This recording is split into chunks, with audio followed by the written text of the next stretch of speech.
رزق کی برکت کا وظیفہ امام قرطبی نے لکھا ہے، حضرت انس بن مالک رضی اللہ تعالیٰ عنہ کہتے ہیں ایک شخص حضور کی بارگاہ میں آیا، کہا یا رسول اللہ صلی اللہ علیہ وسلم غربت بڑی ہے، بڑا دکھی ہوں، بڑا پریشان ہوں۔ تو حضور نے وظیفہ بتایا، فرمایا جب بھی گھر جاؤ نا گھر والوں کو سلام کہنی ہے، السلام علیکم، یعنی کب کہنی ہے؟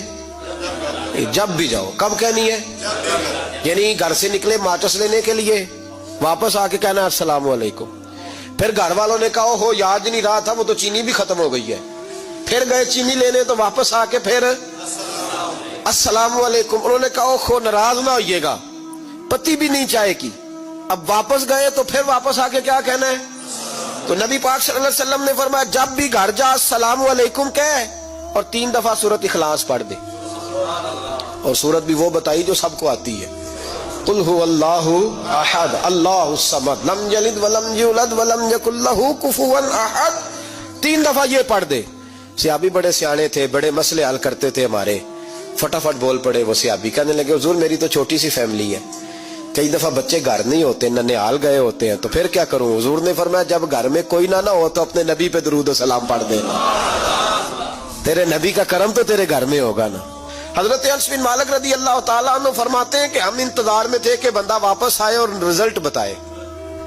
کہتے ہیں وہ کچھ دنوں کے بعد واپس آئے تو عجیب بات کی انہوں نے، ہمسایوں سے کئی دفعہ بندے کی نہیں نا اتنی بنتی، اور کئی دفعہ لگتا ہے کہ میرا ہاتھ اوپر ہی رہے، یہ کہیں مجھ سے تگڑے نہ ہو جائے۔ کہتے ہیں وہ آئے تو نبی پاک صلی اللہ علیہ وسلم نے کہا کیا حال ہے تیرا؟ تو عرض کرنے لگے یا رسول اللہ صلی اللہ علیہ وسلم وظیفہ تو میں نے اپنے لیے پوچھا تھا اور میرے تو ہمسائے بھی امیر ہو گئے، حضور تو میں نے اپنے لیے پوچھا تھا اور میرے دائیں بائیں والے لوگوں کو بڑی برکت ہوئی ہے۔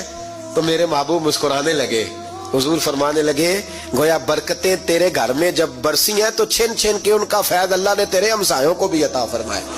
مشکل تو نہیں وظیفہ؟ کیا کرنا ہے؟ نہیں تو نہیں آکھنا مشکل لگتا مینوں، نہیں تسی کر دینا سلام لو، تسی کہنا بندے اسی ہیں تے سلام اسی لویے، تسی لو جاؤ کے دوبارہ گھر جا کے کیا کرنا ہے؟ چلے کچھ نہ کچھ 55% بولے ہی ہیں ماشاءاللہ۔